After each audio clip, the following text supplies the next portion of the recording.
আমরা যতটুকু জানতে পেরেছি কয়েকজন উপদেষ্টার না চাওয়ার প্রেক্ষিতে এবং তাদের হস্তক্ষেপে ইতিবাচক কোনো সাড়া দেওয়া সম্ভব হয়নি, যার প্রেক্ষিতে প্রতিবাদ স্বরূপ আমরা তিতুমির ক্যাম্পাস ক্লোজ ডাউন কর্মসূচি ঘোষণা করেছি। ইসরাফিল সিংহায় ফুঁক দিলে কিয়ামত হবে একইভাবে হচ্ছে আমরা আলোচনায় বসবো এই যখন পরিস্থিতি, তখন আমরা বাধ্য হয়ে আমরা এই ধরনের আন্দোলনের পথ বেছে নিয়েছি। তিতুমিরে এমন কি পরিস্থিতি তৈরি হয়ে গেল যে ক্যাম্পাসে ব্যাপক পুলিশ উপস্থিতির মধ্য দিয়ে আপনার শিক্ষার্থীদেরকে একটি ভীতিকর পরিস্থিতি তৈরি করতে হবে।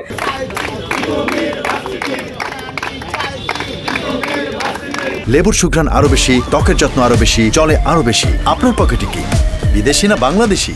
তিতুমির বিশ্ববিদ্যালয়ের দাবিতে আমাদের শান্তিপূর্ণ কর্মসূচি, ক্যাম্পাসমুখী কর্মসূচি হচ্ছে ইতোপূর্বে চলমান ছিল। আর তিতুমির বিশ্ববিদ্যালয় হবে এই আন্দোলনের দাবিটি বিগত প্রায় 31 বছর পূর্বেই এটি চলমান ছিল। এটি কখন স্তীমিত হয়েছে, তবে এটি নতুনভাবে পুনরুজ্জাগরণ ঘটেছে এই বর্তমান সময়ে এবং হচ্ছে বর্তমান প্রেক্ষাপটে। তো সেই জায়গা থেকে কখনোই হচ্ছে এটি হুট করে ক্লোজ ডাউন কর্মসূচি ছিল না। আপনি অবগত আছেন, গতকালকে মন্ত্রণালয়ে আমাদের আন্দোলন চলাকালীন সময়ে মাঝপথে মন্ত্রণালয় থেকে আমাদের আলোচনার প্রস্তাবনা দেওয়া হয়েছিল। আমাদের এখান থেকে 14 জনের একটি প্রতিনিধি পাঠানো হয়েছে, কিন্তু ইতিবাচক কোনো সাড়া সেখান থেকে দেয়া হয়নি। এবং আমরা যতটুকু জানতে পেরেছি কয়েকজন উপদেষ্টার না চাওয়ার প্রেক্ষিতে এবং তাদের হস্তক্ষেপে ইতিবাচক কোনো সাড়া দেওয়া সম্ভব হয়নি, যার প্রেক্ষিতে প্রতিবাদ স্বরূপ আমরা তিতুমির ক্যাম্পাস ক্লোজ ডাউন কর্মসূচি ঘোষণা করেছি। এবং একই সাথে আমাদের কিন্তু অবরোধ কর্মসূচি ছিল, সেটি আমরা প্রধান উপদেষ্টার সম্মানে সেই কর্মসূচি আমরা স্থগিত করে আমরা ক্লোজ ডাউন কর্মসূচি আমাদের যেটি ছিল আজকে সেটি চলমান রয়েছে। ইতিবাচক নেতিবাচক প্রেক্ষাপট এটি থাকবে, মুদ্রার এপিঠ থাকলে মুদ্রার ওপিঠ থাকবে, এটি খুব স্বাভাবিক বিষয়। কিন্তু হচ্ছে আজকে আপনাকে মানতে হবে যে আত্মহত্যা করে এবং একই সাথে যে যাকে আত্মহত্যায় প্ররোচিত যে করে, তারা দুজনে কিন্তু সমান অপরাধী। আজকে দেখুন, ক্লোজ ডাউন কর্মসূচি, অবরোধের মতো কর্মসূচি, এই ধরনের কর্মসূচি তো আসার কোনো কথা ছিল না। আমরা তো বারবার হচ্ছে শান্তিপূর্ণ কর্মসূচির মধ্য দিয়ে, মন্ত্রণালয় স্মারকলিপির মধ্য দিয়ে এবং হচ্ছে আমাদের তিতুমিরের যে অধ্যক্ষ ছিলেন তার বরাবর হচ্ছে স্মারকলিপি দিয়ে কমিটির কারা আলোচনায় বসতে চাই 2 জন প্রতিনিধির নাম দিয়ে আমরা আলোচনার প্রস্তাব বারবার করেছিলাম, কিন্তু আমাদেরকে কোনো সাড়া শব্দ দেয়নি।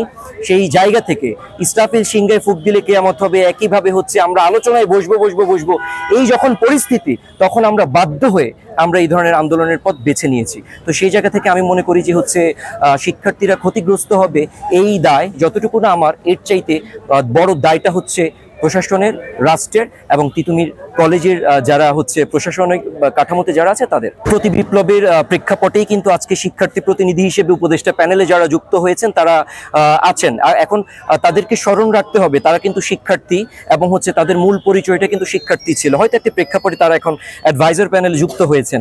তো সেই প্রেক্ষাপটে আমরা সবসময় প্রত্যাশা করি তারা আমাদের পক্ষে থাকবেন, কিন্তু তারা যদি আমাদের পক্ষে কোনোভাবে না থাকে সেটি আমাদের অত্যন্ত দুঃখজনক ঘটনা। কারণ হচ্ছে আজকে দেখুন, ক্যাম্পাসে সকাল থেকে হচ্ছে ব্যাপক পুলিশের উপস্থিতি। তিতুমিরে এমন কি পরিস্থিতি তৈরি হয়ে গেল যে ক্যাম্পাসে ব্যাপক পুলিশ উপস্থিতির মধ্য দিয়ে আপনার শিক্ষার্থীদেরকে একটি ভীতিকর পরিস্থিতি তৈরি করতে হবে।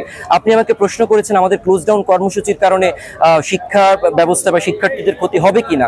আমি তো প্রশ্ন রাখছি, তাহলে পুলিশের যে ব্যাপক উপস্থিতি সেটি কি কোনোভাবে শিক্ষার পরিবেশকে বিঘ্ন ঘটাবে না?